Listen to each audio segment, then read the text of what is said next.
मंचे रयेছেন पार्टिर वरिष्ठ नेता कमरेड मानिक सरकार, पलिट ब्यूरो सदस्य कमरेड जितेंद्र चौधरी, मा बोनेरा, भाई बंधुगण, ओरिएंट चौमोहनी एवं शकुन्तला रोड एलाकार क्रेता विक्रेता सह सर्वस्तरेर श्रद्धेय जनगण, आमादेर पार्टी सीपीआईएम आज गोटा देशे এই দিনটি এসআইআর এর বিরুদ্ধে প্রতিবাদ স্বরূপ পালন করছে। SIR special intensive revision of electoral Rolle's, নির্বাচনের যেটা প্রথম আমরা ব্যবহার করি ভোটার তালিকা, এই ভোটার তালিকা কোন স্তরে আলোচনা না করে, কোন রাজনৈতিক দলকে অবহিত না করে সরাসরি নির্বাচন কমিশন এই বিশেষ নিবিড় সংশোধনী শুরু করেছে। জানুয়ারি মাস জুন মাস থেকে ঘোষণা দিয়ে মহারাষ্ট্রের নির্বাচন গেছে, ওই নির্বাচনের আগে এবং বর্তমানে বিহারে নির্বাচনী প্রক্রিয়া এগিয়ে চলেছে। এর আগে এই প্রক্রিয়া বিহারেও চালিয়ে যাচ্ছে, তারপর একে একে অন্যান্য রাজ্যে এই প্রক্রিয়া চালিয়ে যাবে বলে নির্বাচন কমিশন ঘোষণা করেছে। এর বিরুদ্ধে গোটা দেশের বিজেপি ছাড়া এবং বিজেপির তন্ত্রীবাহক কিছু রাজনৈতিক দল ছাড়া সমস্ত বিরোধী দল তীব্র প্রতিবাদ করছেন সংসদের ভেতরে, সংসদের বাইরে।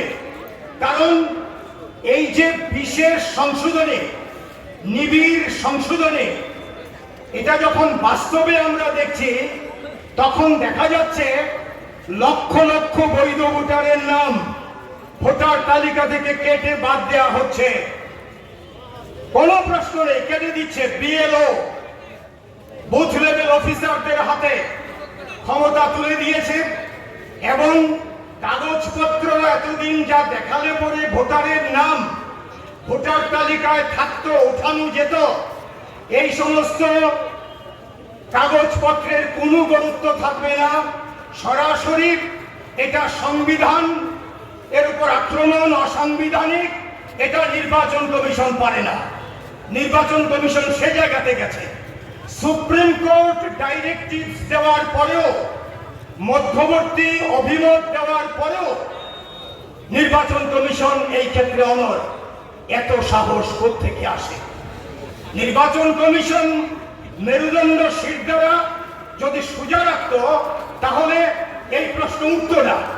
নির্বাচন কমিশন যখন এইসব কার্যকলাপ করে যাচ্ছে, বৈধ ভোটারের নাম দেদার বাদ দিচ্ছে হাজারে হাজারে, লাখে লাখে, এখন পর্যন্ত যদ্দূর শোনা যাচ্ছে, পরে আরো তথ্য আসবে নিশ্চিতভাবেই। মহারাষ্ট্রে প্রায় 89 লক্ষ, বিহারে এখন পর্যন্ত 65 লাখ, এটা ছাড়িয়ে যাবে।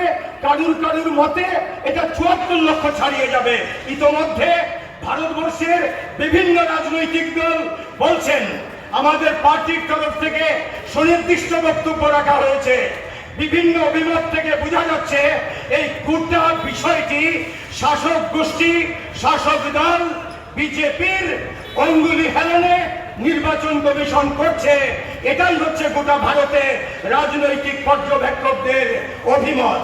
আমরা বিরোধিতা করি, প্রতিবাদ করি।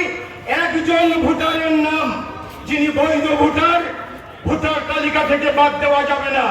পক্ষান্তরে বৈধ ভোটারের নাম ভোটার তালিকা থেকে বাদ দিয়ে ভুয়া ভোটারের নাম ঢুকানো চলবে না একটি নামও। এই হচ্ছে আলোচনার মূল বিষয়। তার সঙ্গে অন্যান্য বিষয় রয়েছে। এখানে আমাদের নেতৃবৃন্দ আছেন। এই যে অসাংবিধানিক, অগণতান্ত্রিক পদক্ষেপ নির্বাচন কমিশনের, সরকারের আশ্রয়ে প্রশ্রয়ে